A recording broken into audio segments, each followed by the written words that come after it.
Hi everyone, I am your host, Jade Haggard, podcasting from Art Universe Laboratory. Welcome to Artist Solace.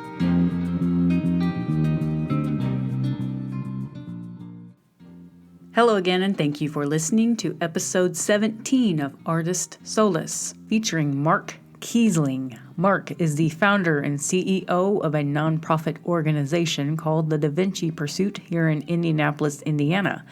He obtained a bachelor's degree from Heron School of Art and a master's of science degree from Butler University. He also has a background in teaching, museum studies, and is a former exhibit designer for the Indianapolis Children's Museum. During the episode, we find out what the daVinci Pursuit is about, why he formed it, what is its purpose, and how has it been successful thus far. Mark describes it as a museum without walls, bringing exhibitions into the community that represent the collaboration between art and science. You can listen and learn more about Mark and his underlying inspiration behind this fascinating project. Talking with Mark was truly inspirational. I'm actually implementing some of his advice into my life this week by initiating conversations with my professors, who are scientists. As some of you might know, I have a background in art and an interest in science, and my abstract work is based around scientific phenomena. I've always struggled and still struggle with what exactly to do with my interests, asking questions like, well, what the hell can I do with my interests that will be useful to society? And how can I simultaneously generate an income? So I think that's the core question maybe everyone posits. Overall, though, this interview helped to clarify my aim just a little bit more. So I'm going to experiment with Mark's advice and initiate conversations with some scientists. Thanks, Mark, for coming on the show and sharing your insight and advice. I really appreciate you. Enjoy! Ladies and gentlemen, I am here at Art Universe Laboratory recording another episode of Artist Solace with Mark Kesling. He is the founder and CEO of a nonprofit organization. Correct. Here in Indianapolis called the daVinci Pursuit. Right. Hi, Mark. Hi. Thanks for joining me today. Oh, more than happy to be here. I really appreciate it. How are you? Good. Good? Great day. Yeah. Besides the Humidity. extreme humidity. Right? Yes, but it's good. Yeah, it's still, the sun's not beating down. I agree. So we're not dying. I know. It's good. So tell me a little bit about what you do. Let's talk first about the daVinci Pursuit. Sure. Tell me what it is. So daVinci Pursuit in October will be actually 10 years old. 10 years? Yes. And I founded it 10 years ago because my background was in museums, particularly science museums. And I thought that there needed to be a connection between art and science. And I thought art would be a way of, and always had thought that when I worked for museums, would be a way of getting people to, in a non-threatening way, engage with science. And so that is proving to be true. And so we've created something that's unusual in that we think it's the only one in the United States, and maybe even in the world. Although Australia, there's some people, I think, that are doing something similar, but it's a museum without walls. So we're creating a science museum that is actually is not in an institution in a building, and that gives us some really great ability to do some very flexible things and to work with neighborhoods. So you described it as a museum without walls. Correct. Meaning another way of saying it would be a museum without barriers. So traditional museums have barriers, admission charge. I was going to say, what are those barriers? You have to drive to it. Transportation becomes an issue. You have to plan a whole day. You have to plan a whole day. It isn't right where you are. We felt that the museum should create galleries where people live, and rather than them having to come to some place. And because science museums and children's museums don't usually use much of a collection, we don't need a building, and we can create the objects for people to interact with. Wow. Now that I know a little bit more detail about it, it's way more fascinating. Because now I think, like, in modern times, we're having, say, like, grocery stores, or, like, things like that are starting to be delivered to people. Correct. It's like this whole evolution of services that are being given to people for convenience. Right, and that kind of just follows the trend, away from what was the suburban kind of growth trend, which was, malls and buildings, and you didn't walk anywhere, you drove everywhere. Yeah. But we're becoming less car-centric and more mass transit and others. So it's interesting that, we're a little out ahead of the curve in terms of museums looking at how do they engage. Museums have had outdoor areas, but you still had to go there, and they were still within their confines to control. It's an interesting situation when you take away admission times, day and night times. Things have to function all the time without somebody present, and so that's a whole different challenge. Yeah, great. It's like a mobile, right. A mobile Things museum. pop up. Things have to be designed to be stronger, and to handle the elements, to be there when there's nobody there supervising. We don't have any security, those kinds of things. So we have to think of a different way of working with it. I see. So, now, what I'm thinking of, what are the ways in which you do that? Now, I can think of artwork being set up, posted up around town. Right. What other... So when we talk about it, I talk about it as the arts, not the art only. So it's not only visual art. Okay. In fact, we do a lot less visual art than we do some other forms. So sculpture is certainly a part, but interactive sculpture, that's more like an interactive exhibit. We do poetry. We do dance. We do music. So we use other art in theater. We use other art forms as a way of engaging people in learning about science. Mm-hmm. And so all those other forms are also tools that we can use. I see. That's great. You mentioned the pop-up art, and I was actually you got to do part that. of one of those things, which was really, really fun. So you said you went. Now, where did you go to school?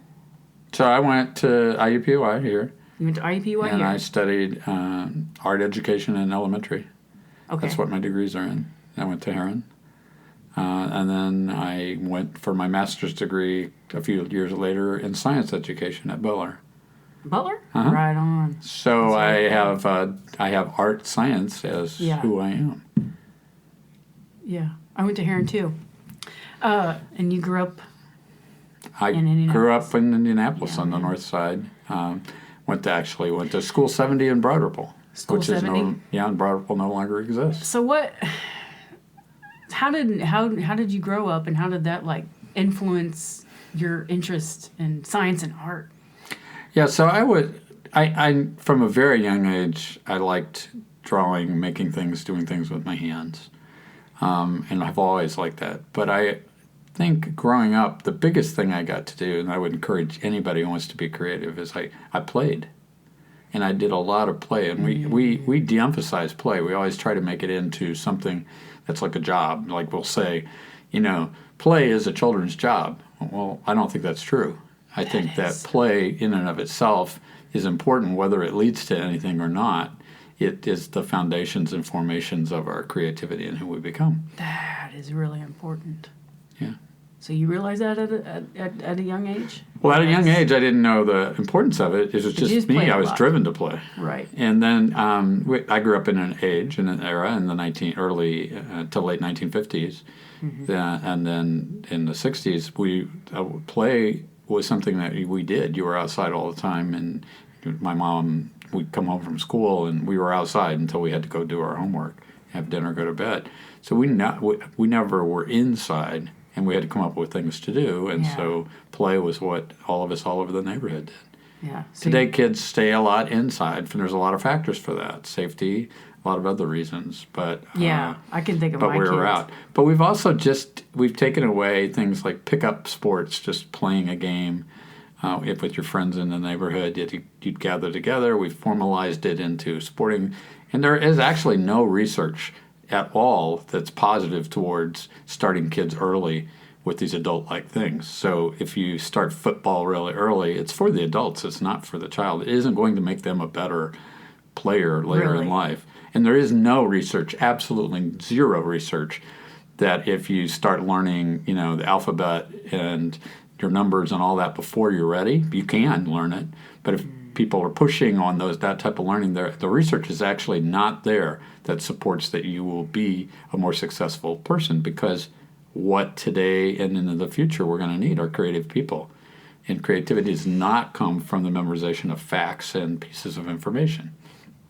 It comes from play. It comes from play. And so we replace play with this emphasis on how are we going to be productive citizens, and we forget that the play in and of itself is who we should be, and that is what we should start with.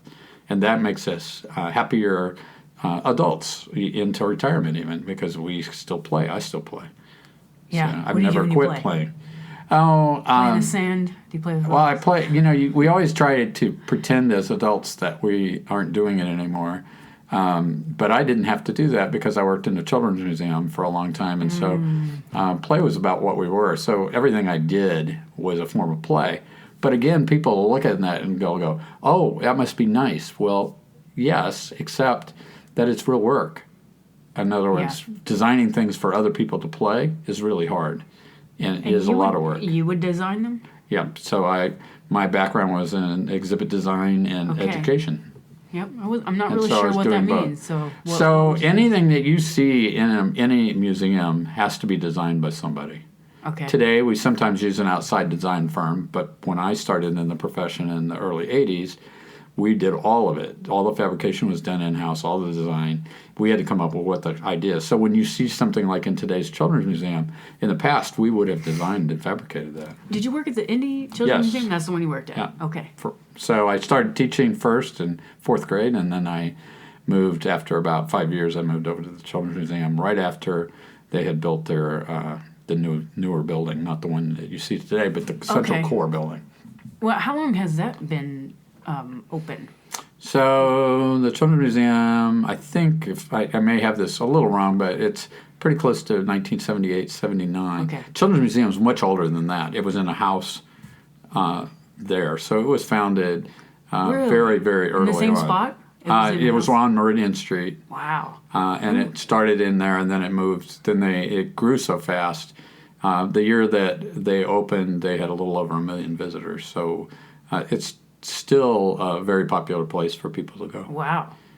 Who owned it prior to that? Who opened it prior to that? It really was a set of moms that were here, and they some of the more influential, Mrs. Carey, Mrs. Appel, eventually Mrs. Lilly, Mrs. Clues, but they all got involved, and they were progressive, and so they went out and they looked around the country at other types of progressive education. So this is John Dewey's idea, and that was kind of coming to the forefront when they were thinking about it, and they said, well, why does New York only get this? Because they went to the Brooklyn Children's Museum, and they said, why not the children of Indianapolis? So they were so powerful, and I had powerful husbands with a lot of wealth that they could come back and pretty much distribute that, do it, for the better, and say, yeah, we want this here.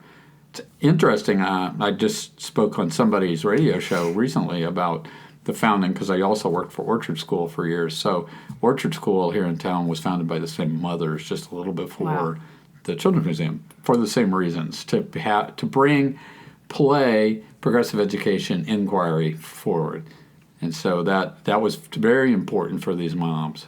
And, that's pretty powerful. And that they wanted to turn out children who could be the future leaders. That was their belief, and their belief was that open exploration, making, doing, those things that we think are important again, are, that was the way you build future leaders. Yeah. And I think they were on to something. Yeah, because look at the Children's Museum right now. Right.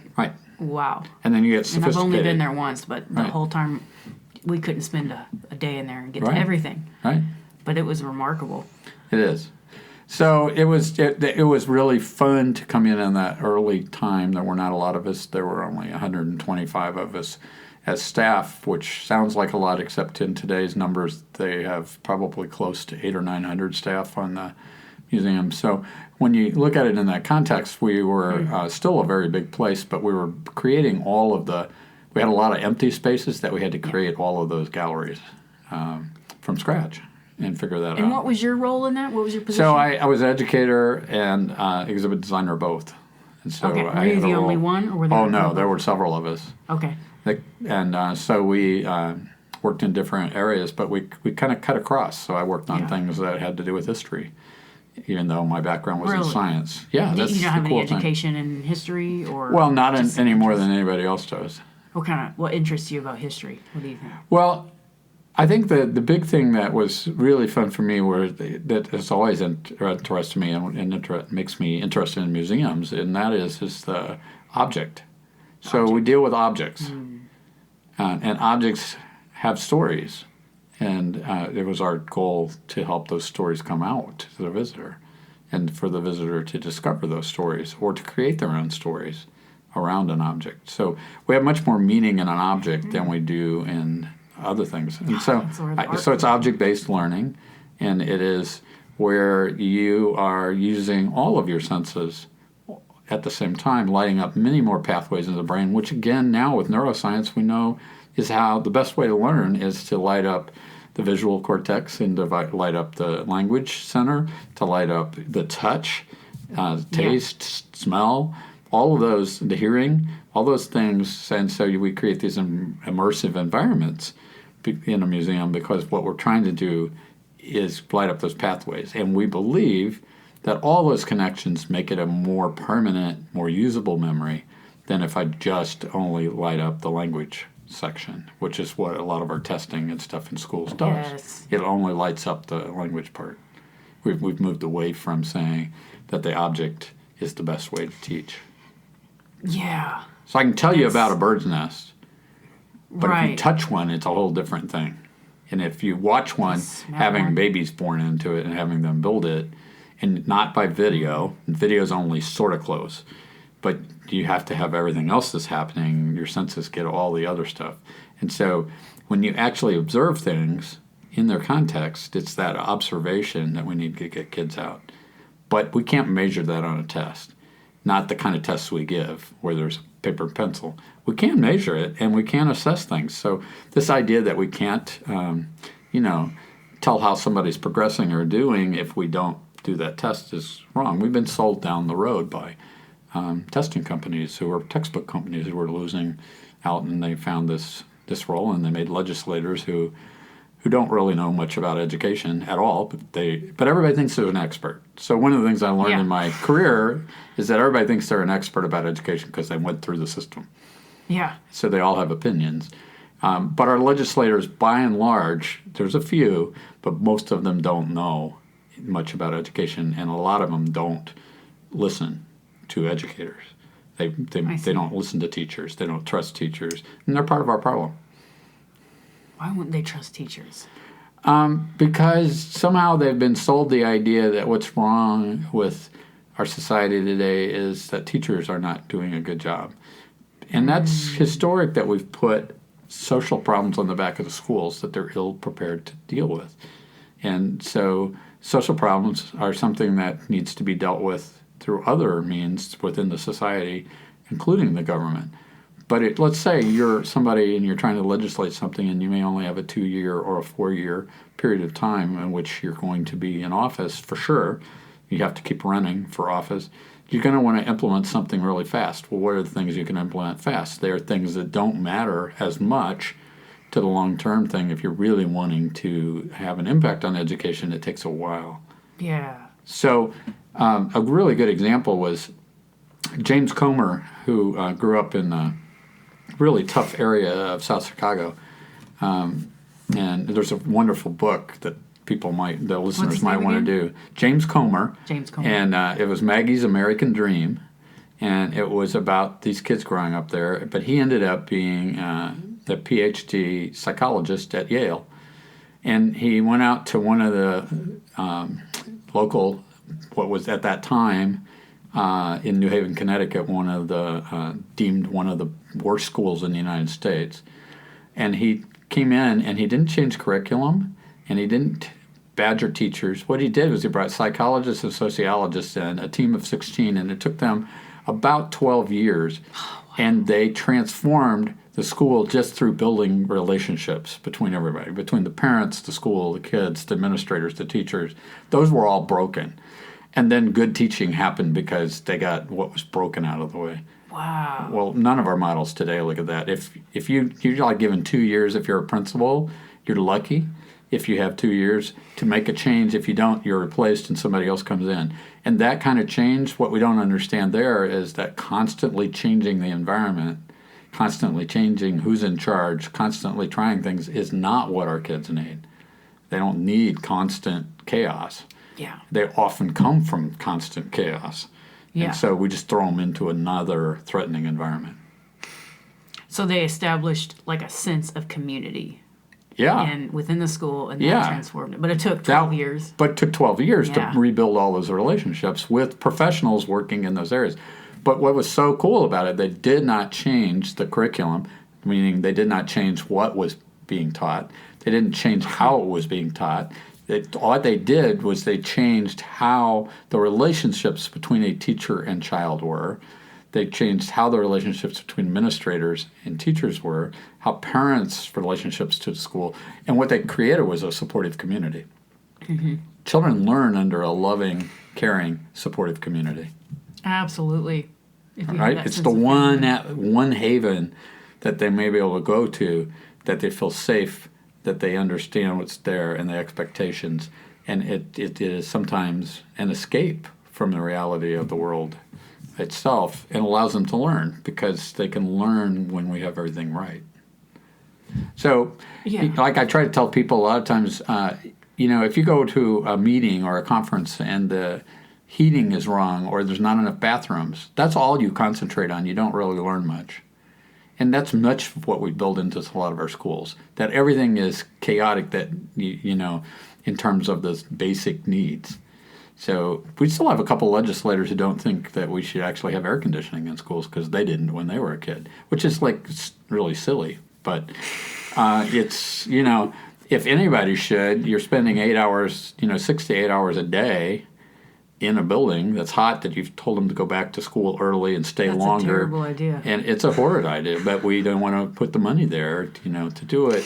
But again, this is that having experts making decisions who are not teachers, who are not educators, who don't know, but they somehow have been appointed the ambassadors of that.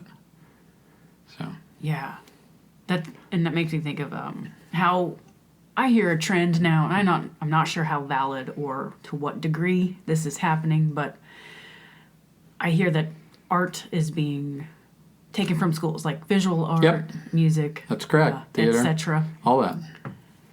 Yeah, or put on a cart. But you like saying, okay, let's put reading on a cart. What does that mean? It means you literally have a cart that moves around to room to room. And it's not infused into the curriculum. So only when the art cart, let's pretend, only when the reading cart comes do we get to have reading. That's sort of where it's been relegated. It's absurd. And it isn't we're not educating a whole person. A whole person is all those things. And that's why what I do with daVinci Pursuit, with the cross between art and science, that is really how people learn. We didn't name daVinci Pursuit for any other reason than Da Vinci was a quintessential person who didn't know which one of those domains. Was he being an artist? Was he being a scientist? What was he being? An engineer? He never knew. He was just moving fluidly between them. One of the greatest individuals we ever had live. And that's how many of our bright individuals were. They fluidly moved without seeing the walls and lines of discipline. And so that's really, particularly at elementary, that's how we need to teach. It is really not about knowing pieces of information that may be out of date by the time we get to high school or college. It is really about knowing how to think, how to learn, being curious, being able to draw, see, visualize, speak, act, sing. Yeah. That's what it is all about. But somehow we think that we really kind of warped it out. I can follow on a little bit with that. So one of the things we found is that I was in the formal education part for a long time, which would be schooling. But then I quickly moved over into museum work, and then even when I worked for Orchard, I was still a little bit quasi between the academic and not. And what I found is that what we call the informal, that's where people vote with their feet, because you can't hold them captive. And you don't have them in a classroom where they can go, they can walk somewhere else.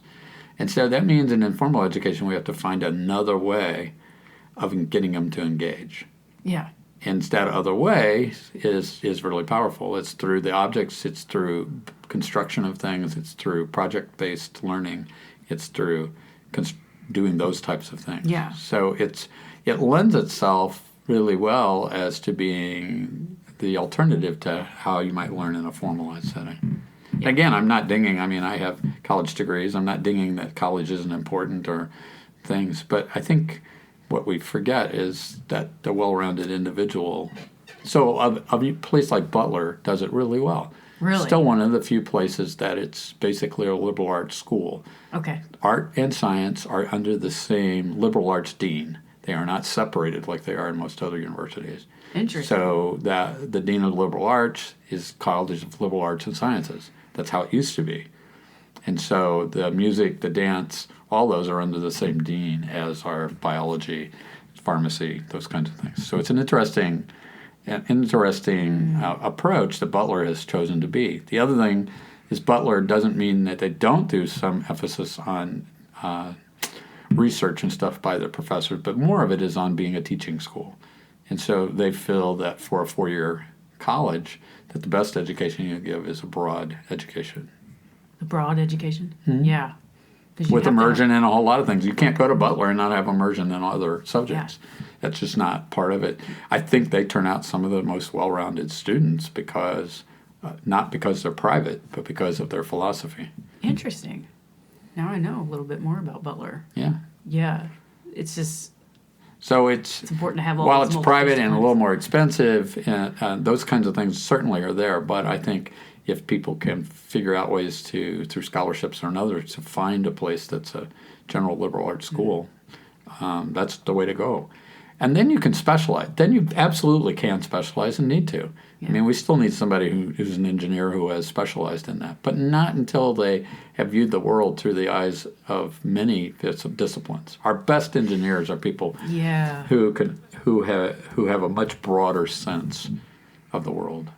Our best business people are people that have, a broader sense of the world. And you went to Butler for your science? For my science master's, yeah. Science master's.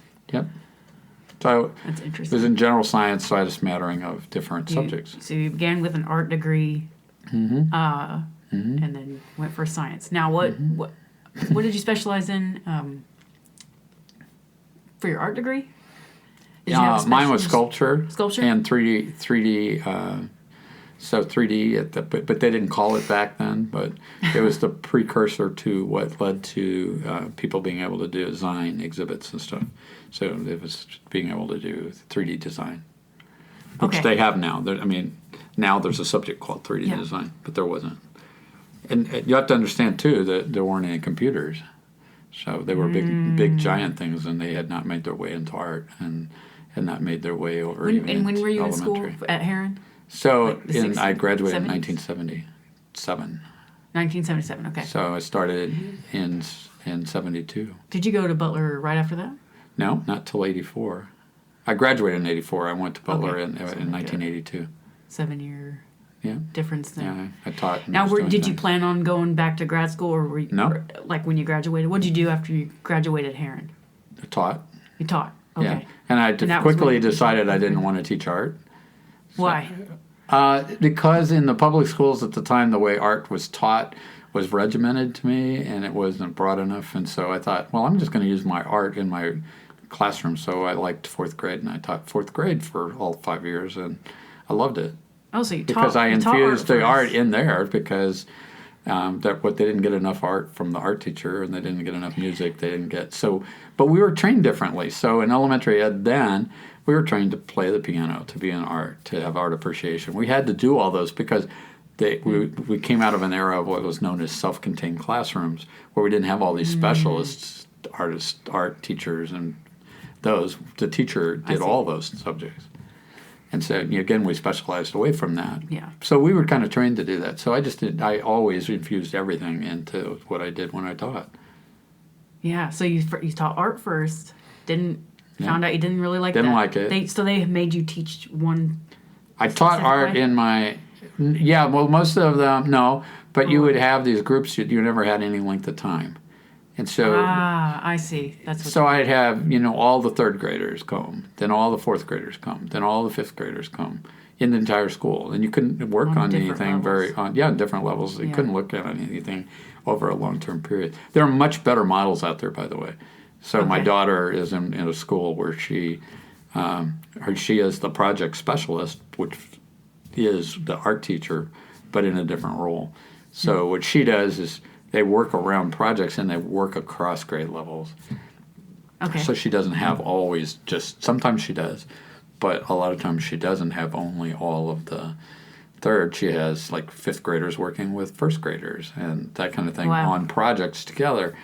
That's also how we learn to collaborate across age and culture. So again, I just think there are some great models.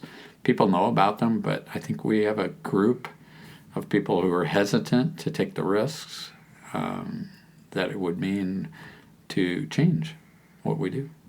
Like in modern terms. Yeah. You think people are hesitant to... They're hesitant to take those risks. And part of that may be because we kind of drilled it out of them anyway. We made it that you could fail instead of seeing that you could fail as a means to correcting it. And so there are many, many books that are in business now and all that have been written about the need to make mistakes. And that you learn from your mistakes more than you learn from your successes. That's a really big theme on all of my interviews. People emphasize doing it badly. Yes. Badly. You don't intend to do it badly, but what it means is you probably inherently, when you're doing something brand new, are going to not do it well. Right. Right? Because it's brand new to you. So I remember learning to paint. I'm usually not going to be as good as I am after I've been practicing that for 10 years. And so, but what does it mean to practice? Well, practice means not to get it right. And you learn from not getting it right. So imagine if you were like a Mozart. That's what people kind of think. If you were like a Mozart and you could sit down and you could play a concerto when you were like 10 and have it perfect, that's not how most of the world is. Right. Right? Most of the world has to learn by making a mistake over and over again until they can figure out how to correct it with their hands, with memorization, with whatever it is. And so that's true in any of the arts, but it's also true in any of our work at business. Any great product has to have some failures in it before it gets good. Hopefully you aren't public with that failure. So hopefully you're doing the right prototyping behind the scenes, developing it. But people often don't you see have the to work. have it. People don't see the failures. No, they don't. And they only see the final product. And then they think it's just that easy. And then that's what they all think, that I can't get there. Well, and then some people get, when they realize how much work goes into it, and that you just have to always keep doing it. Yes. And you have to persevere. They get scared. Yeah, our brain, and this sounds trite, but many people say, our brain's a muscle. It needs to be exercised, but it really is. I say and that too. It really is not muscle like our muscles, but what I mean, the metaphor for that works because you have to keep using it. If you're a musician, you have to keep practicing. Because no matter what level of skill you attain, you can't keep it if you don't continue the practice. Once you get that ball rolling, you have to keep making it bigger. Like I hadn't created a piece of art in a long time because my work was also involved with other creatives and helping them. And I had an opportunity about 3 years ago to create something, and I had to kind of really figure out how to do that again. What did you do? There's a great program here that Sandy Sasso runs called Spirituality, Religion, and the Arts. And she has different artists apply, and so I got to know her, and she encouraged me to apply, and I applied to get into the program. Is this like a class or a series of classes? So you spend time learning about different things in art, but religion, science, you kind of learn all these different things along the way, but you're working towards a final work that's going to be displayed in a gallery that they create. And so I created one. This one happened to be, the theme was on creation, and I happened to be in my mind at that time thinking about stem cells and DNA and that. So I created these discs that are up off of a black surface. It's hard to describe, but they have the different proteins on there, and then they're connected between discs and by strings. So there's black strings that connect these discs. So that was a big task for me to produce something in a matter of 4 months. Those are supposed to represent like the discs. Well, yeah. What it's supposed to happen is that here's the stem cell that has all the information to create everything that's you. Mm-hmm. But as that stem cell differentiates into cells that are your bone or whatever, it loses information.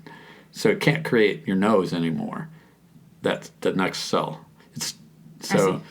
Does that make any sense? So it starts to differentiate out. So what we're talking about is embryonic stem cells. Embryonic stem cells they create all of you. When you get down to stem cells that are bone stem cells, they create bone. They're just specialized. Muscle. They're specialized, but they've lost information. That's what people don't think about. So these discs are losing information in this painting. Oh, it's a painting. Well, yeah. Yes, it's an illustration, okay, I was imagining and then it's 3D, and they are at different levels coming out of the painting. Man, I'm gonna have to check and then there's string touching. Anyway, but so it was a different piece, but it was a way of trying to model the science. It's exactly what I do, but it did take a long time for me to figure that out, what I was going to do to even get myself re-engaged. How long? Explain that process. How long did that take? And I'd say once I got onto what I was going to do, then it went pretty quickly. That was just a matter of doing it and learning to do it. The hardest part about a project. But the hardest part of that. But then there's another problem that came up for me because I just turned 65. But when I did this, I was about 62, and I've inherited from my dad and his side of the family a benign kind of palsy, a shake in my right hand, my artist hand. Oh. So at 62 that started? Yeah, about 60. And so my dad has it pretty badly now where he can't write very well, but he still tries to use it. So when you put pressure on your fingers, your hand starts to shake. I see. And so as an artist, that's really hard. But what I had to do, this was really fun, was train myself with all these little strings I was gluing. I had to train myself to calm down, because if I could calm myself, my hand would slow down. It does shake. And then I also figured out that if you had a glass of wine while you were doing the painting, it stopped the shake. So there's something with the alcohol that would actually stop it. Seems like good news. Yeah. So, but I had to refigure out how to be an artist at a later date, not with this kind of, it was a different ability for me. I had to create because I couldn't do it the way I used to do it. What is it about the wine that calmed you down? Don't know. There's something with the neurology of that. Yeah. And I mean, even my doctor has suggested that if it gets really bad, there are drugs that are much worse that they can give you to do it that cause other things. But the simplest, but you don't have to obviously drink wine all day long. Right. That would create other problems. But in more intense moments of where you're trying to focus. How would you calm yourself down? Like breathe? I'm imagining breathing exercises. Oh, yeah. Breathing consciously, not looking at your hand for a minute. So some of the things I would do is make circles with my hand on a piece of paper without watching it. Gotta love those circles. And then your hand calms because you're not looking at it. What happens is if you look at your hand, it starts to shake. Then you go, oh, my hand's shaking. And then you make it worse. Right? Yeah. Now you're consciously aware that it's shaking, and then the shaking gets a whole lot worse. So, like, the worst thing is, like, we were at the Art Sparkle for the fundraiser for the Art Center here in Indianapolis the other night, and I was trying to pick, this normally happens, but I was trying to pick up an egg that they had filled with, some really delicious kind of, pudding kind of thing with a piece of chocolate in it. And I was trying to pick up this egg out of the set of a whole bunch of other eggs, and my hand just wouldn't let me get it. Because I was going to spill it, but my hand was just... And the more I got upset about it, the more my hand shook. It just kept getting worse until the person that was serving goes, can I help you do that? And I go, yes, please. So a lot of times my left hand doesn't do that. So a lot of times I will grab my wrist of my right hand with my left hand, even when I'm drawing, and I can hold the paintbrush still by bracing it. Wow, I see. It's a new way of doing it. It's a new challenge. Yeah, so I just had to learn as an artist to do it differently. Yeah. Do you ever think about training your left hand to? Yeah, well, I'm ambidextrous anyway, so I can't. Naturally? Yes, naturally. Really? So I can do all the things I do in the garage, all the things I do around the house. I can drill, hammer, all those things with my left hand equally as well as my right. I can draw with my left hand as well as my right. But I still, over time, have developed more right-centric because that's what I practiced. Right, that's how our world is set up. So I can make my left hand do it and do it well because I have that. But as I've gotten older, I've practiced the right hand. So that's the trick is how do I engage my left hand in painting when I haven't practiced with it like I have with my right hand. So it's easier to go to my right hand. Yeah. It's not because that one's better than the other. It's just that one's more practiced than the other. Yeah. I think a lot of people don't understand how practice works. Yeah, you can train it because I've trained myself. You can retrain. I'm not fully And functional. people do it all the time. I, We have a very malleable brain, and we can do that. It's incredible. So it's wonderful. So yeah. But you were born with it. Yeah, I was born. I didn't adapt, and I was unfortunately born in the 50s where they forced right-handedness. Did they smack your hands? They put it behind back, and then they couldn't use. I wasn't allowed to use my left hand. And then they put things. They had certain kinds of rubbery things that they put on that would only work on your right hand, but wouldn't work on your left. So back then they thought that there was something wrong with being left-handed. Maybe there is. I don't think there's anything wrong. I think the people are just different with it. Well, I think people who are left-handed. What do I hear? Like Tiger Woods, of course, Jimi Hendrix.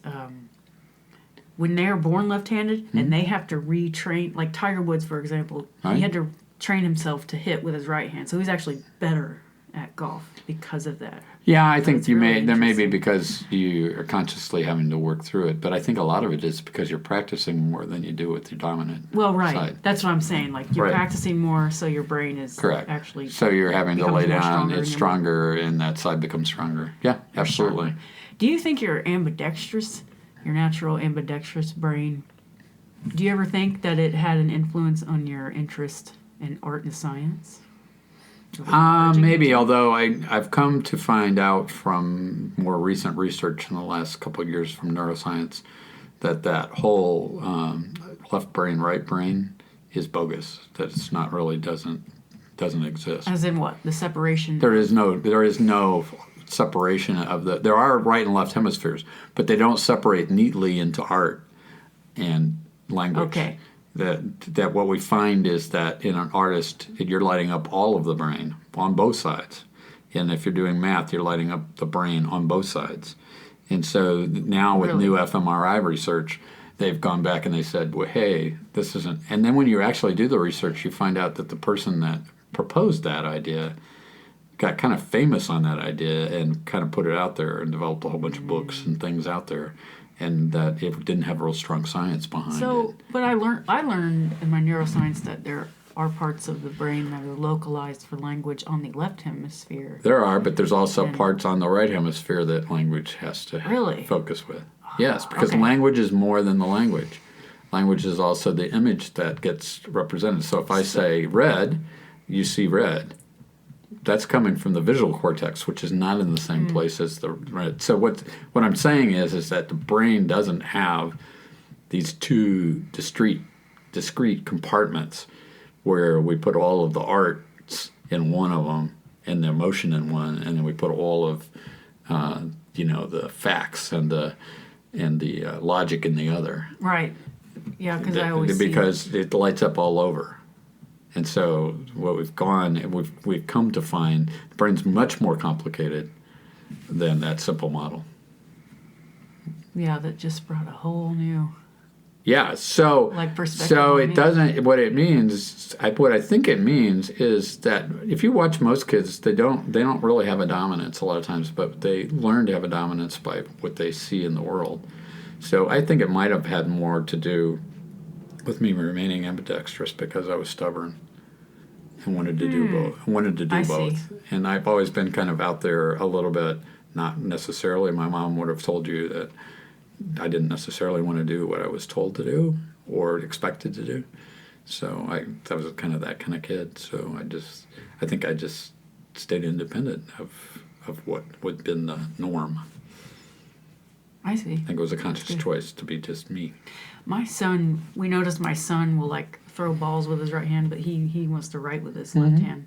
But my daughter's completely right-handed, although I try to get her to write with her left hand. Yeah, I think practicing with them both. What I think helped me was I was involved early on because of my dad and my grandfather doing woodworking and project making things. Oh, wow. And if you look at most carpenters and stuff, they use both hands. Most auto mechanics use both hands equally well. And I think you have to do that because you can get in positions you can only get your left hand in. Oh, I see. Excuse me. So I think as an auto mechanic, for instance, there are times that you can only get your left hand up in there. Right. Because your right hand it's weird and backwards, and you have to contort your body to get it in there. And you're always having to use both anyway. So you're having to hold a screw, or you're having to do something with your other hand. So I think from a young age, because I always was making things with my hands, that both hands were dominant. So you're just kind of in the environment then. Right, because I needed to use both of them. Yeah. And I couldn't just fall on my right hand as being it. If all I was doing was writing, I could have done that. But I think that's, again, why I encourage people to be making things, creating things with their hands. Because people in the kitchen are right and left hand, too. You get exhausted if you only mixed with your right hand the way we used to have to mix. So you switch to your left hand. Totally relatable. Right? You teach your left hand how to how to use the whisk. Yeah. And you can't do everything. You have to pour with one and mix with the other. There's no you have to use both of them. I think your brain kind of dies too. When I started training my left hand on purpose, years ago, I would purposely just try to use my left hand. It started with the toothbrush, right. And then I would vacuum my left hand. I noticed that my brain just started to sort of wake up. I felt sharper. I felt like I was able to sense what was going on this side a lot more. Yeah. It was weird. Yeah, it is. But cool, Very cool. I think it increases neuroplasticity. So. Yeah. I think that's what we call it. And, that is the most important thing we can have. Yeah.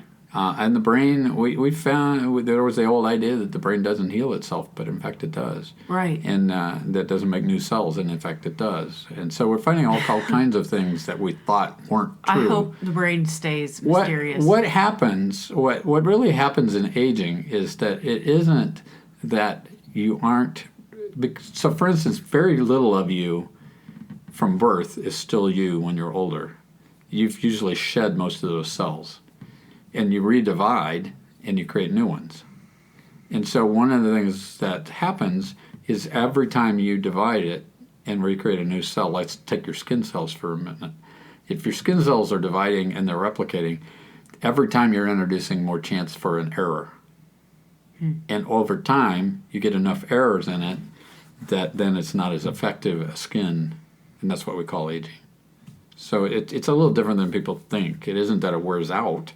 It's that what has happened is that the new skin cells have been duplicated so many times that there's an increase in the amount of errors in it, which makes them less elastic and less collagen and some other things. So there are some aging things that go on, but a lot of it is not what people think it is. It's just wearing out. No, you're replacing all that. You're constantly replacing your skin cells all the time. You're constantly replacing most of your cells all the time.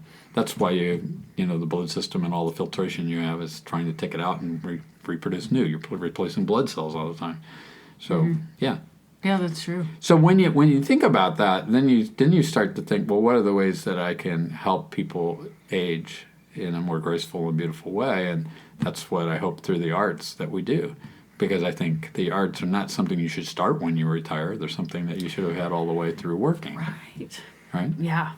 You should have had, and not as an avocation, you should say, well, if somebody asks you what your job is, you should say, I'm an artist and I do this.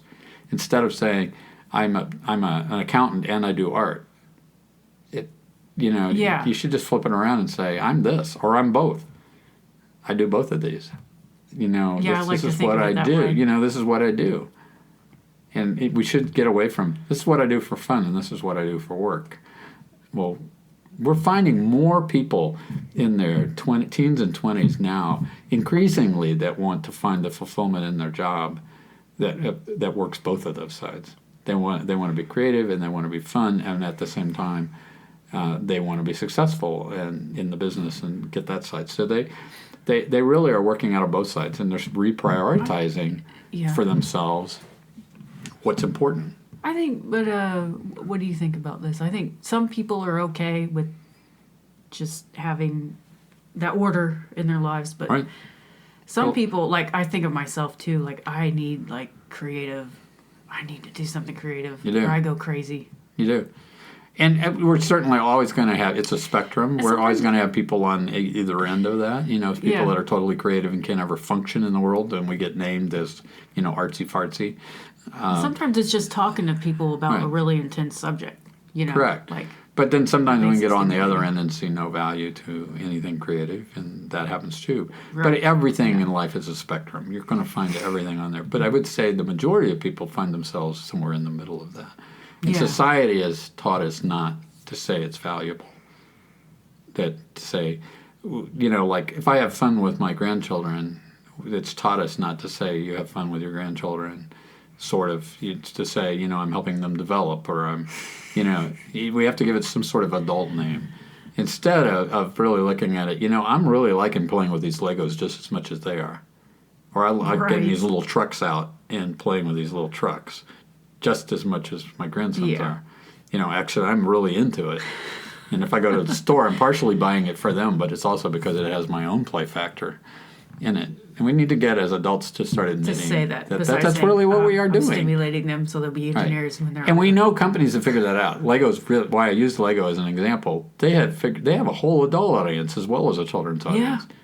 And they figured it out. And they're making a lot of money off of selling to adults for them to have a play experience. And so it's really interesting.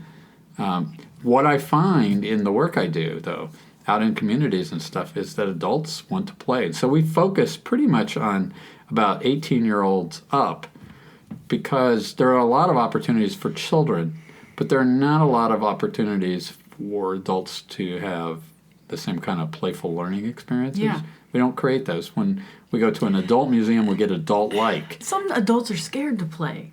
They When are, when I was because they don't know demonstrating- how. When I was demonstrating on Monument Circle, we'd Right. get a lot of people that were just like, Right. look Or at they're it, embarrassed. or they like, no, Or they I think don't I'll wanna make a try it. Like, mistake. come I'm on, supposed to not be making a mistake because I'm an adult. Well, and we get so much, people get made fun of. We They get do. so much slack from society that we're just kind of They conditioned. do, not and we do it try to and ourselves, And we cycle through that. So, it is, for me, it is just if I can get somebody doing something really silly. So we had a bicycle that one of our fabricators made, and it was so cool. It was a bicycle that had a big hoop that went over the top of you and had a chain drive and had 10 wheels on it. And when you rode it, Wow. you were pedaling all 10 wheels all the way around you.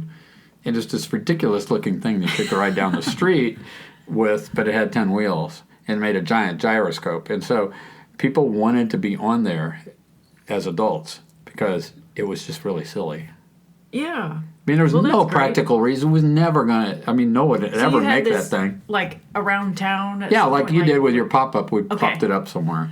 And, and people would jump at the chance to get on this weird thing and have that one-time experience. I see, and so that's adults, that's what adult you play. That's what you want to implement into. I do. I want them society. to come up to something and confront it as an adult and have that original experience of, I don't Just know what playing. this is, but man, this is fun. Yeah, Not worrying about what is it teaching me, what am I learning, but just engage with it, and then we know the learning is going to follow. We don't have to be so didactic and say, gosh, this is going to teach you conservation of angular momentum, right? Because that's what it's doing. It is teaching you conservation of angular momentum. I'm But you laughing. don't have to know that. I'm laughing because I'm that person. that I say, this is what it's doing in your brain, and this is why it's good for you. And I say that to my kids, too. Right. But part of the reason is because I want them to understand. Well, I think there's a role for that, so I'm not saying there isn't. Well, but I like naming. So I tell people, I take people on nature walks all the time, hikes, science, art, nature walks. And when I take them, I tell them, I want you to do one thing for me while we're on this walk. I want you to suspend asking me the name of things. And I'm not going to tell you the name of anything. This is going to be a different walk. Now, there is a place for naming and learning the names of a tree or a bird. But what I really am saying to them is I want you to learn about it. Because a name is only useful after you have the knowledge. So that you and I can communicate the same experience. But I need you to have the experience first. So I need you to have heard its chirp, to see how it hops. How does it look different from another one? What's it doing? What's it eat? What are the coloration? How's the coloration different between the male and the female or at different times of year? Those are all things I want you to look at. We have this tendency as humans in our brain that once we get a name, Robin, we quit looking. We go and we start naming. We go, oh, that's a robin, and then we look on to something else. Yeah. So we stop the looking process. And so for me, it's just a way of encouraging adults to quit naming, just look. And think of questions to ask. Like, yes, and what does it make you, all of a sudden you get curious about? Well, why is that happening? Oh, wow. And that's science. Science is not about being able to regurgitate or name something. That's what's so silly about the way we learn science, is you duplicate what other science did before. And that's okay as a part of learning it. But the point is that when you're the scientist, you're not going to be rewarded for continually making the same thing that somebody already knows. You've got to be out there taking the risk to find out what's the other kinds of questions that go with it, or maybe that's not even right question. And so we train that in this way. If I say to any of so I have about 100 scientists that I work with. If I talk to any of them and say, what do you think about teaching the scientific method in school? They all get sick because we shouldn't be teaching the scientific method. It is not how science goes. It is not what we do. Really? It is serendipitous. It is very much like an artist. So they do a lot of looking, they get an idea, they pursue it, and they're in and out of pieces of the scientific method. But it is not this great linear process that we teach in schools. You know, in other words, sometimes we jump to experimenting with it, sometimes we're doing this at, different stages of that. And so I don't know, I don't in my right mind know why we still teach it, the way we do. But kids have to pass, I remember in 6th grade, kids having to pass a test on the scientific method. It was like, why? Because talk to any scientist and they don't use it. That doesn't mean that it is important to know about your hypothesis or to know a variable. There's all those things you have to know. I'm not saying that, but I am saying that we have an overemphasis on what we think is science. So you work with 100 scientists? How do you work with them? What do you do? So I have so many different programs happening. Okay, I was going to say, is this through from daVinci the daVinci Pursuit right. or other things? No, daVinci Pursuit. So DaVinci Pursuit. I have so many different things happening. So we have, conversations between artists and scientists. We have walks with artists and scientists.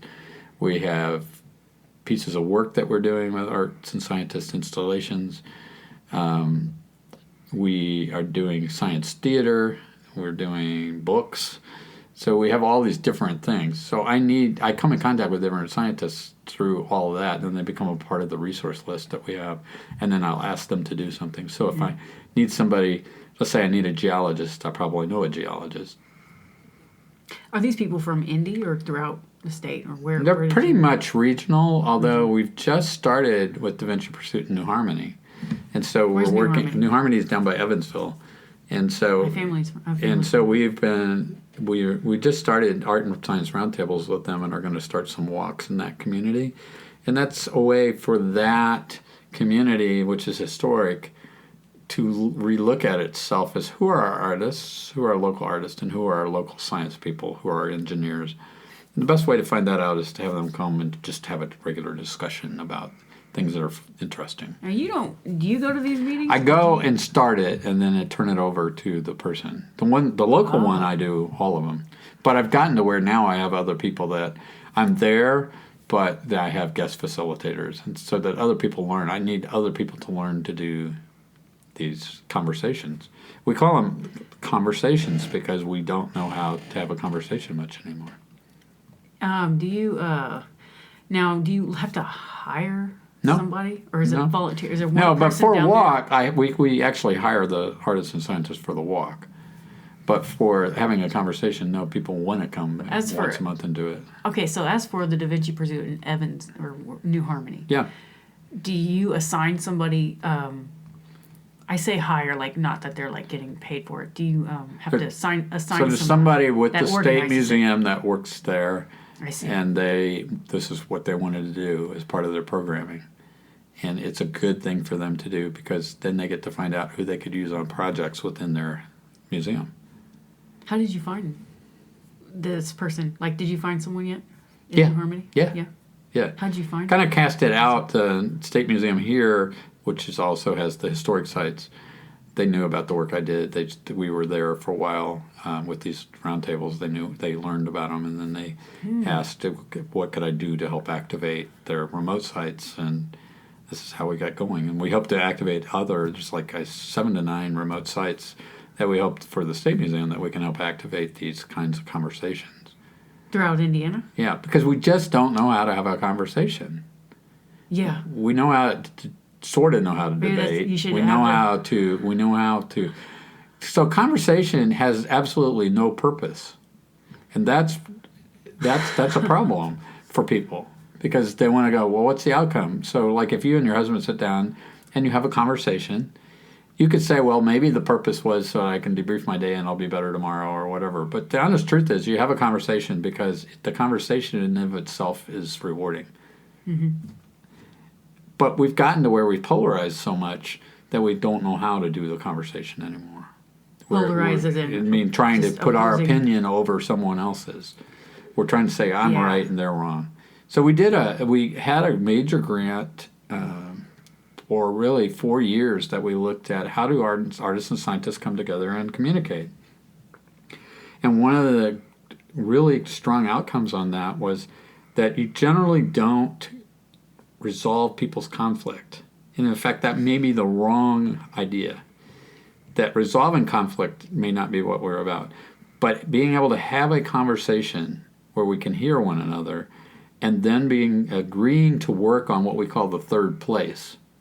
So another thing that we can both agree on by working in that space together to solve a problem we think is common or that kind of thing. We can learn about one another, and it isn't important to have our conflict resolved because we may still not like the idea that either one of us has. Sometimes you don't know what your conflict is. Sometimes correct, you really and trying to resolve it may never work. You mean, honestly, we may never agree.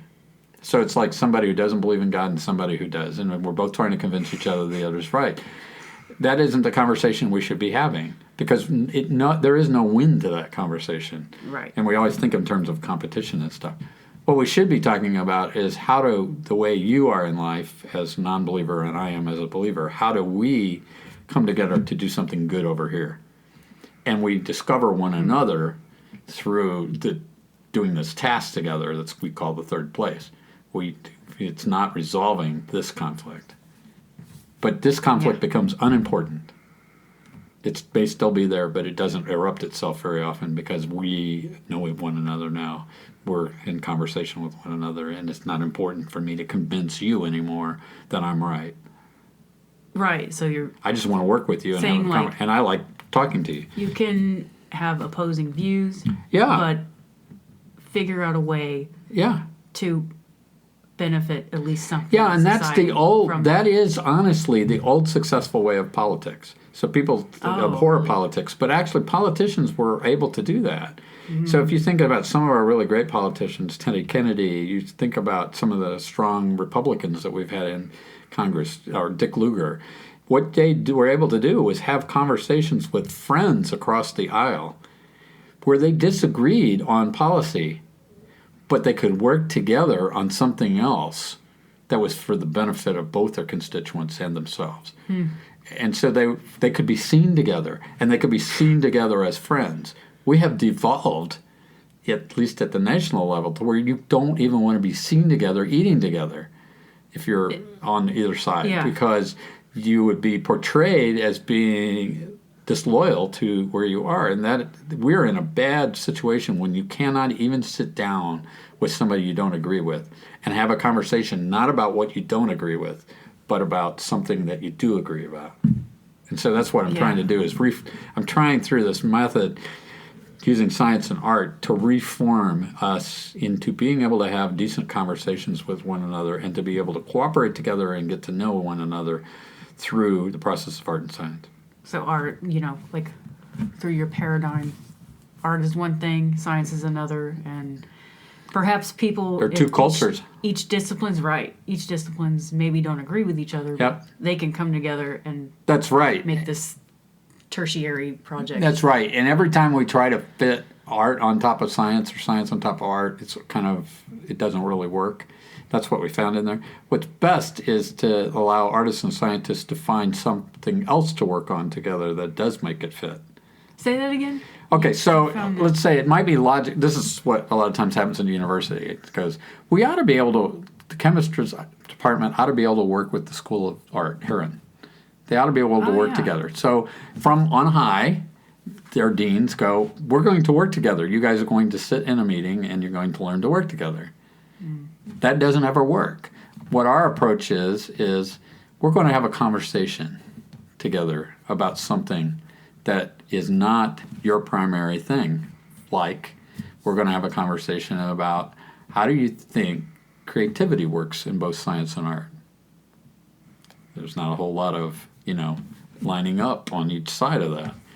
And we can begin to have our conversations. We get to know one another, and by getting to know one another, we go, I could really work with you because you mentioned some idea. And the higher-ups would never have known of that idea that they could work on. But I could work with you on this. How about you help me with my research because I'm doing this? And we're finding that it leads to more collaboration between them that are natural because they get to know one another before they actually have to collaborate. Yeah, interesting. So collaborators should know one another.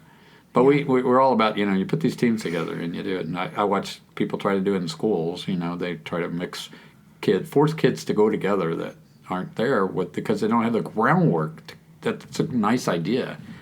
But if we're polarized, we're not going to be easily deterred from our polarization. We might be silent. So do you think, so what you're saying is like, get these people to start talking. Yes. With no purpose other than to get to know one another, have a conversation. If I start there, then I can go a lot of places. And now there's just the issue of how to effectively have a conversation. And we need to learn. We need to learn about each other's culture and each other's language so that we can better that conversation. So, in artists and scientists, we need to understand one another better. The culture of one another comes from, and the languages we use, because often the language is what separates us. We don't. If I use a particular thing that is code in my language, I don't. But this is really interesting because what's emerging from, we're still doing ongoing research with it, but what's emerging even on the science side, if you are an expert in a field, let's say kidneys, and you're a kidney researcher, and you go to a kidney conference, and you sit in there and you listen to one of your colleagues give a presentation, you are really unlikely to ask a question for fear of embarrassment. And it's because a lot of the assumption on the presenter part is that all these people know what they're talking about. When in fact, you may be in an obscure part and your language is so different than theirs that they don't know, but they don't want to appear that they don't know. So you have all these people having a whole ton of questions, which would lead to more learning because they don't. And then we set them up in these weird ways, right? Every time I go to a conference, I hate this. We have a keynote speaker. Then we have a panel. And then maybe if we're lucky, we have 5 minutes out of the hour and a half to have a discussion with the audience. It's like, that's all backwards. What we should have is the keynote as a way of getting us interested and then allow community conversations to happen. And the conversations among professionals shouldn't happen in front of us anyway. But everybody thinks we have to have an expert panel. It makes no sense to me. I always think that's weird Because when I work in banquets at the JW, and I see these stages that they set up, and I see things like that. They have 3 or 4 people sitting in chairs, and it's like... And there's nothing more deadly than a bunch of experts arguing among themselves. I mean, that is the worst format. So we're not using the arts in that case. We know from the arts that having a whole bunch of people talking about stuff that you can't engage with is not good theater. What would you imagine then? So you said you have your keynote speaker. You'd have your keynote speaker, and then I would break into small groups and take my experts and put my experts within the small groups and actually have them throughout the audience. So they're usually in round table groups because you're going to have lunch at those things. Mm-hmm. Just it moves to there. Now have a conversation about what you just heard. And I would ask the keynote speaker to break it into conversation points, not have it be 1 hour of listening, but have 3 20-minute segments that then there's a conversation time. Because what you'll find is they get totally engaged with what you're doing. They're asking questions in that small group, and they get more motivated about that makes a lot of sense. Engaging in the learning. Gosh, if the goal of going to a conference is learning, then we need to use what we know are the best techniques for learning.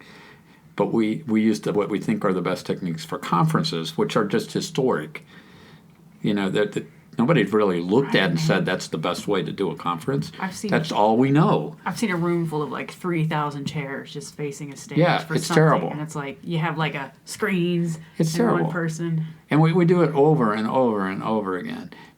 And it's okay to have a presentation by somebody who's doing something different. Or at least have but you then need to have a way of processing that among the people you're there with. Yeah. To have a conversation, and if you wanted to seat it with experts sitting at the table, they wouldn't dominate it, but then they would be able to be helpful if it was something that was a language to interpret. They'd be the interpreter.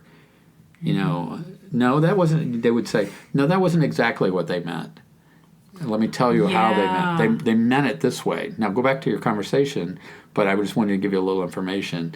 So that you're misunderstanding what this is actually meaning, but they're only there to be the interpreter in the conversation. You brought up a really good point because people can take things so differently. They can. Like they can interpret emotions. They can, and that happens with us culturally if we think about it with our language. We can so take somebody else from another country with a different language and different culture wrongly based on our own set of assumptions of body language and language.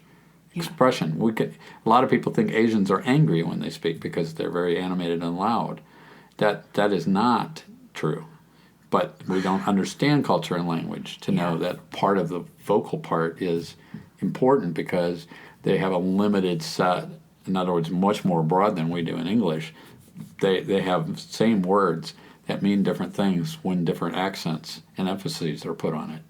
So, like I learned to speak Hmong years ago, and because we had refugees come. What's Hmong? It's a dialect of the mountain people in Laos.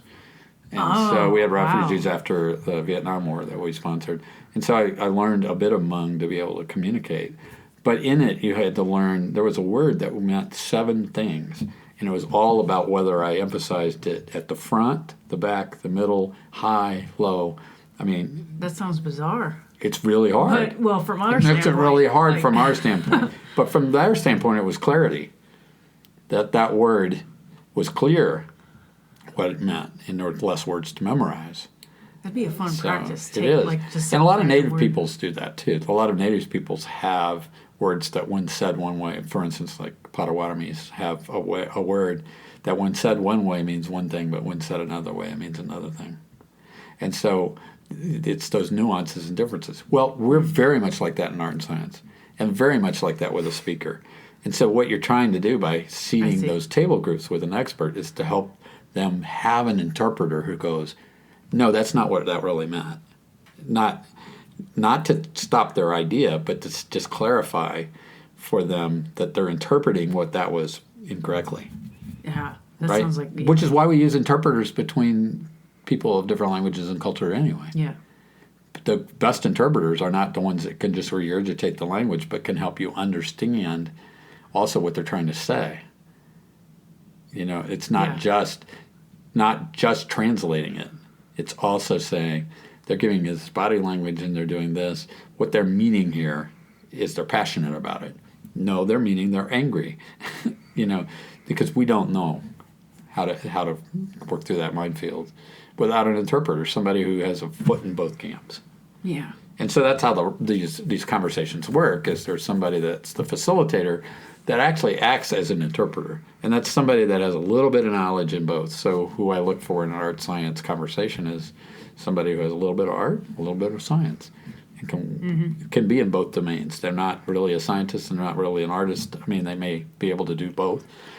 But so what differences, what have you seen change? What impacts do you think you've had on the community within this 10-year period?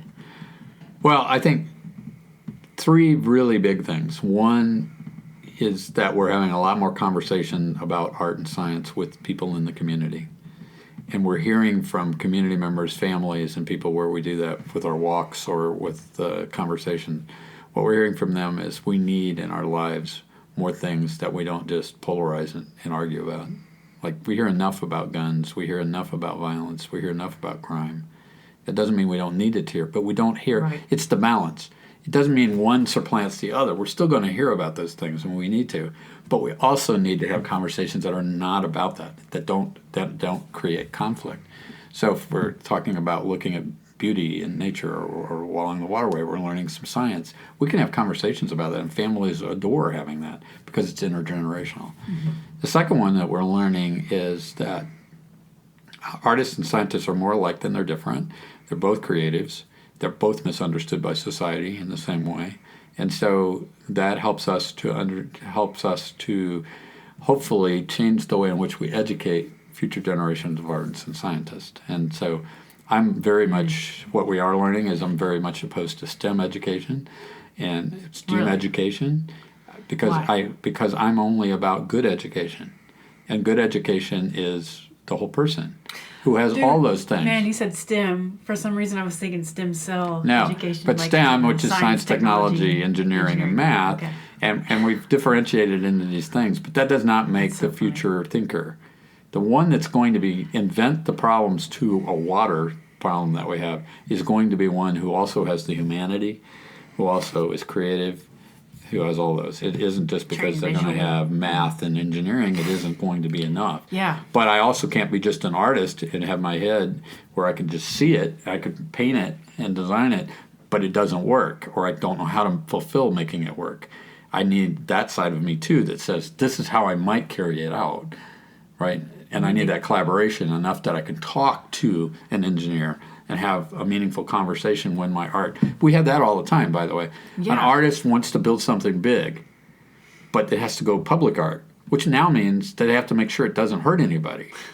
Well, an artist isn't usually trained to keep from it hurting someone or to keep it from weather. And they aren't trained in material science. They're not trained in the paints to know. They're usually experimental with that. When I take it out there, they find quickly that they have to communicate with an engineer and a fabricator and a metal worker and a plastics person and a glass person, that they have to figure out how to do all that. And so by connecting them, you need the language, enough of the language. You're not the fabricator or the engineer, but you at least need to know what they need to know. That's where conversations are playing at a really good level for us between that. So it kind of blurs out. So the artist can get help doing something from science and technology and math because they know how to speak a little bit of the language. Yeah. It's like finding the restroom. You at least need to know how to ask for it. And that helps. So that's the second thing. And then the third thing that we really significantly are learning is the whole idea of that science is about being curious. It's about curiosity. That's how science came about. Yeah. It's about asking questions. Not just facts. It's about thinking. No, it's not about knowing the answer. It's the quest for the answer that's more important than the answer. Mm-hmm. And so being able to ask questions about who we are, where we came from, those are the quintessential questions we've had since we've been humans. And trying to figure that out and understand that's important. So I think the work we're doing is getting people to do that. It's engage in more. I'm just really curious about something. I'm kind of weird that way, and so that's okay. To be okay that you're weird. I love that. It's okay that you're weird. Yeah, it's okay to be a geek. Thank you. You're welcome. That's awesome. Yeah, man, I feel like I had a lot of other questions for you, but we really got deep into. Well, it's what what drives what I do, and this is perfect. And my whole life has been involved with education and nonprofit education, and I don't, so I have more than 50 years going into thinking about this. So. Yeah, and you're actually doing things. And I am, and this is my retirement job. I created 10 years ago, and this is what I will do. I wish I would have known this like 10 years ago, because that's when I was at Heron, and I was an artist, and I was getting into more scientific. I was getting interested in science at like an exponential degree, and you don't have to know which one you're in. You just do them because you're a curious person. So well, that's the thing. I didn't even know what it was about it. Like the imagery of some of these subjects I was learning. Right. Like I could see them becoming some kind of invention or like evolution of some kind of machinery we have. But I never knew, like you said, like I have all the visions for these things, but I don't know how to make them into things, Who do you think the military uses to help them do long-term scenario planning for war? Screenwriters, people who write science fiction, people who write screenplays. And why would that be? Because they can play out scenarios that the military people wouldn't have thought of. And they do it all the time in a movie. They do it all the time in a book, in sci-fi. They're out there. And that's what they want them to think a little bit differently than what really is possible, what might be possible. And so we're finding that the artists have a really good role in doing. So I have a really good friend that he was involved with Apple Computer for a long time and invented the mouse and the concept of Windows.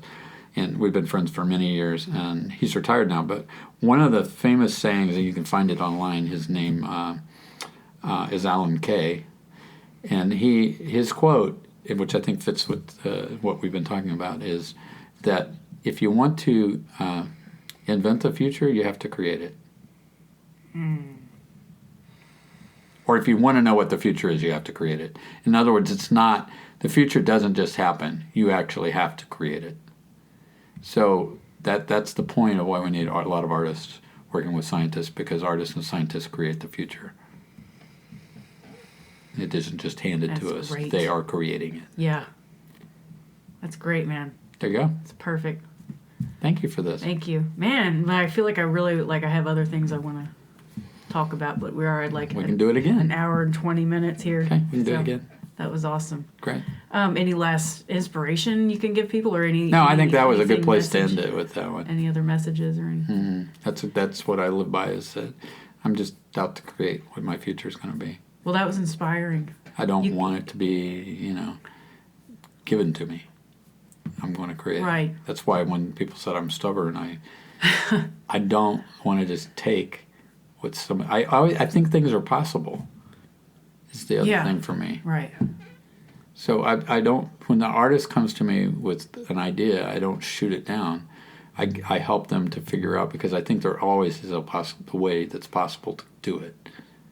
We just have to figure out. So if you run into a roadblock and we don't have enough money to do something, it's possible to figure out either how to do it less expensively, differently, or how to raise the money in a different place. So I could come to you with a project. Yes. That I have no idea. And I do this all the time. Okay. And I try to help an artist through that process, finding out who's the right connection, how to develop that idea.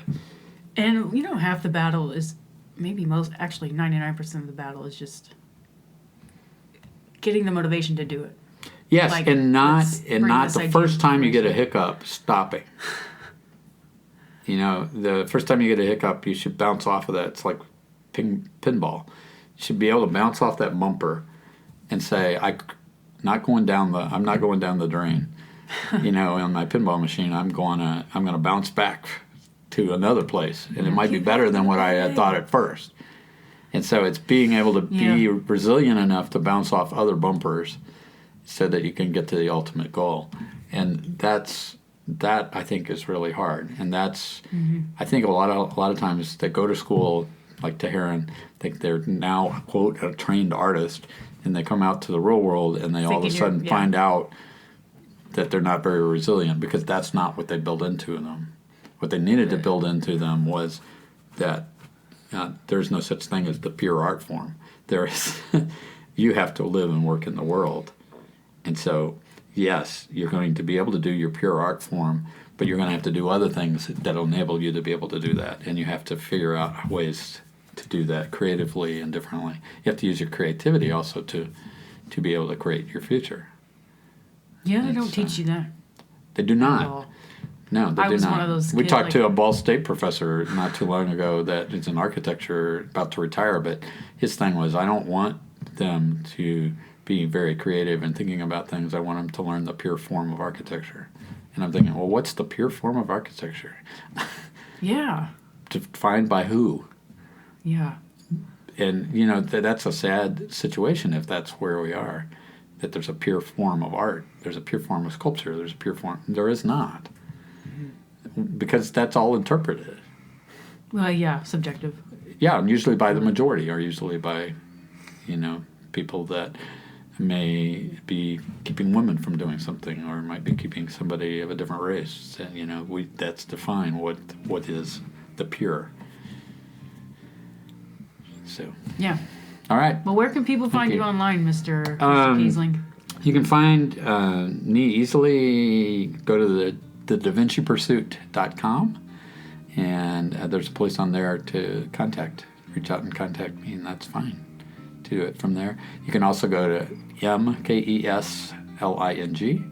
at the daVinciPursuit.com if you want to. Okay. All right, people, there you have it. Please go check out the website if any of this sparks your interest, and especially if you have questions about what exactly what he means, or by bridging art and science, and anything we just talked about. Yep, friend me on Facebook if you want to see what's going on. All right. So, thank you. I really appreciate you doing this. Thank you. My pleasure. Thanks for listening, and I hope you join me on the next episode of Artist Solace. Also, if you like what you heard, or you know someone who might be interested in listening, please share and recommend Artist Solace. Once again, I am your host, Jade Haggard, recording here at Art Universe Laboratory. Bye-bye.